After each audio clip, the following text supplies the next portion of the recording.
Building High, written by Maggie Freeman, illustrated by Pat Murray.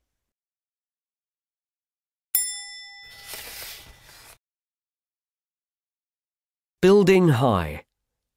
In a city, we see tall buildings all around us. People have built high for thousands of years. At first, they didn't know the best way to do it.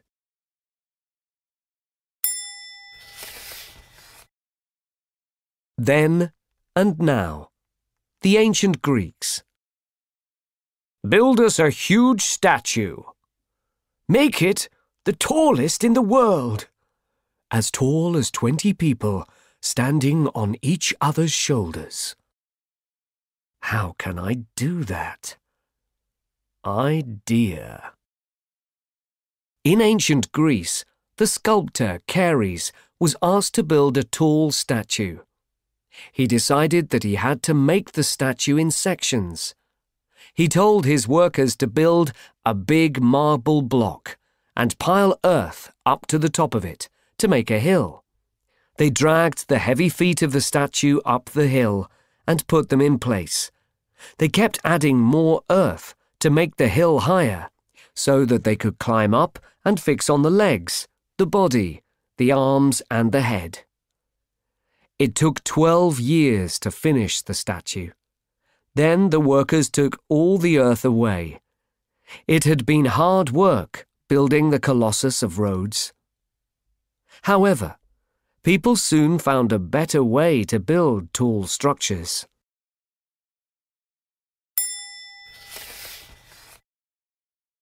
The Romans. The Romans were clever. They built grand buildings of marble and stone. They invented cranes to lift the heavy blocks of stone. People pulled the ropes to make the cranes work. The Pantheon is one of Rome's greatest buildings. This carving shows a Roman crane.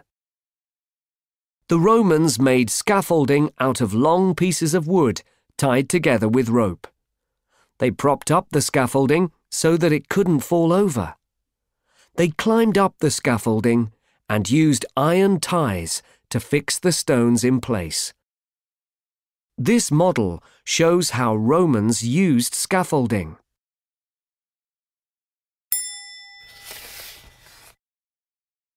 The Middle Ages. By the Middle Ages, builders were using mortar instead of iron ties to hold stones together.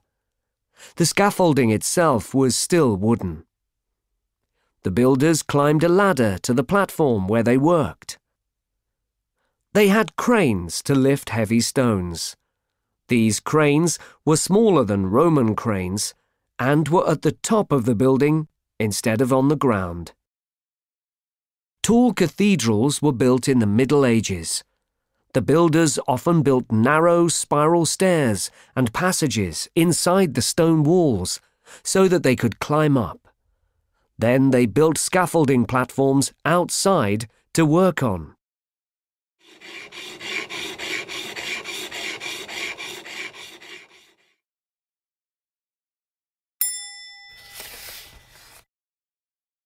The 20th century and today. By the 1900s, builders in Britain were running out of trees for making wooden scaffolding. They began to use metal scaffolding instead. Hollow metal tubes with clips to join them together.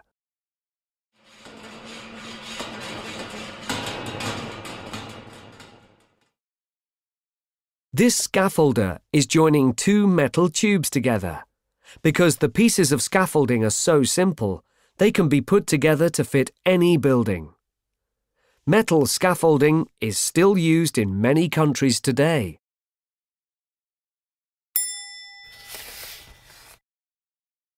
Bamboo. In Far Eastern countries like China and Malaysia, most scaffolding is made of bamboo. Bamboo is a plant with hollow stems. That's ideal for scaffolding because it's very strong and light. It's also cheap and easy to grow. Hong Kong has very strict rules about using bamboo scaffolding. The scaffolding must be checked to make sure it's safe before builders can use it. The scaffolding must be inspected at least once a week. Scaffolding over 15 meters high has to be designed by an engineer.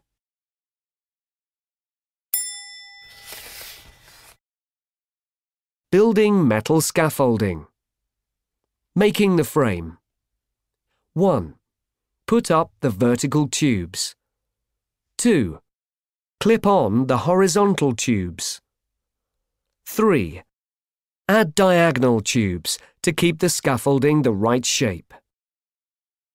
4. Fix the scaffolding to the building so that the scaffolding can't fall over. 5. Add a ladder and more tubes. Now the scaffolding needs a platform for builders to stand and work on.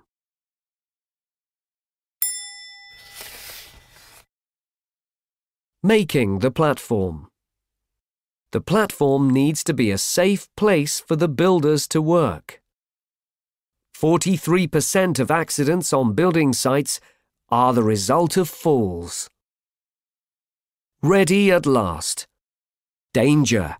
Don't load the scaffolding too heavily, or it will collapse.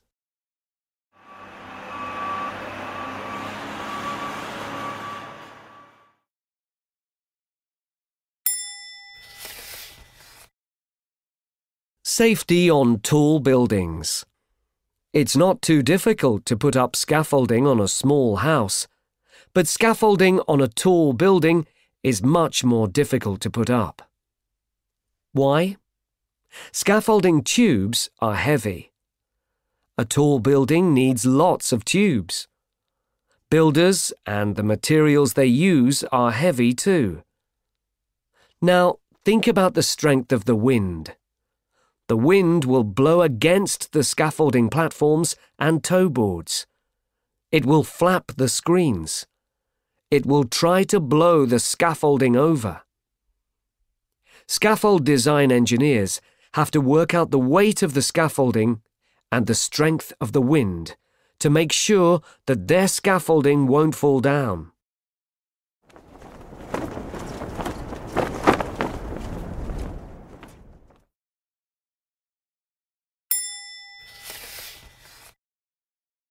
Builders must always think about safety. Fans protect people on the ground from falling objects. When the Gherkin building in London was being built, cranes knocked down lots of frozen snow one winter day.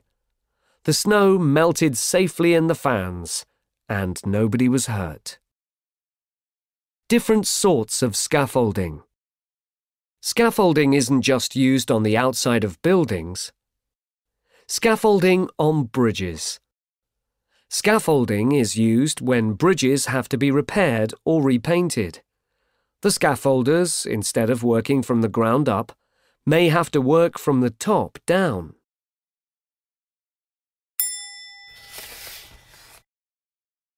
Scaffolding indoors.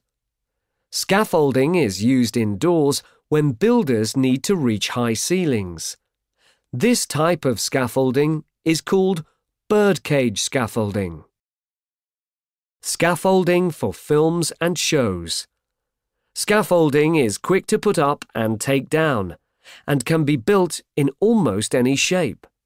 This makes it very useful for structures that are wanted for only a short time, such as film sets and stages for outdoor concerts. This film set is built on mesh that is supported by scaffolding. The stage for this outdoor concert is made of scaffolding.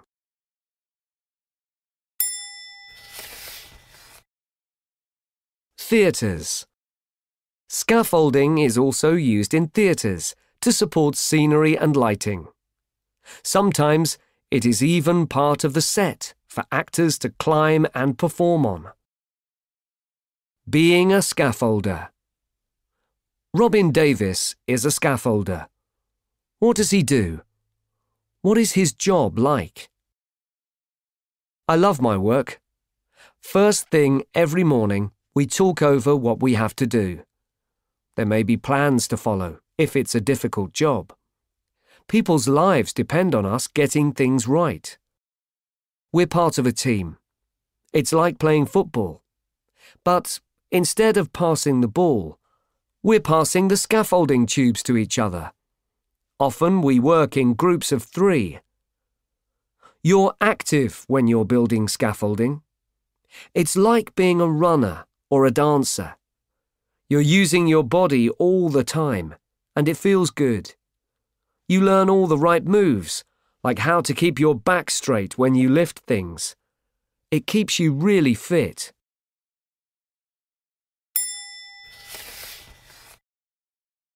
When you're working high up, there's a great view over the houses and fields. Sometimes it's cold and windy up there, but if you dress right, you're okay. Someone comes round to check you're doing things right.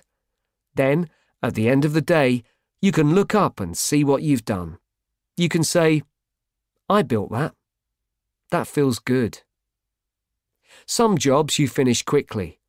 Others take a long time. It depends how complicated the job is. What I like is that I have to keep thinking about what I'm doing. My work's never boring. Moving on. Once scaffolding has been put up around a building, it's left in place until the builders have finished their work. This can take a long time. Sometimes a screen is put up to cover the scaffolding from view. Often, an image is printed on the screen so that it looks more attractive. To make the screen, a digital photograph is taken. This is printed out in sections on a giant printer and then joined together. Finally, the screen is hung over the scaffolding.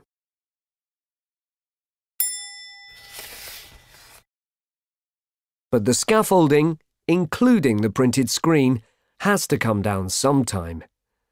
The scaffolders come back to take it down.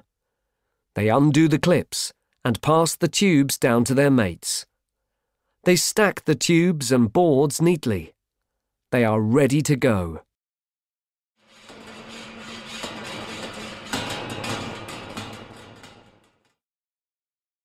The completed building can be seen for the first time.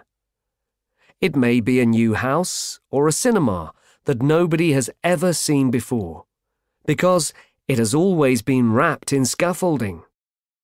It may be an old building where the dirty stonework has been cleaned, so that it looks as shiny and clean as it did years ago.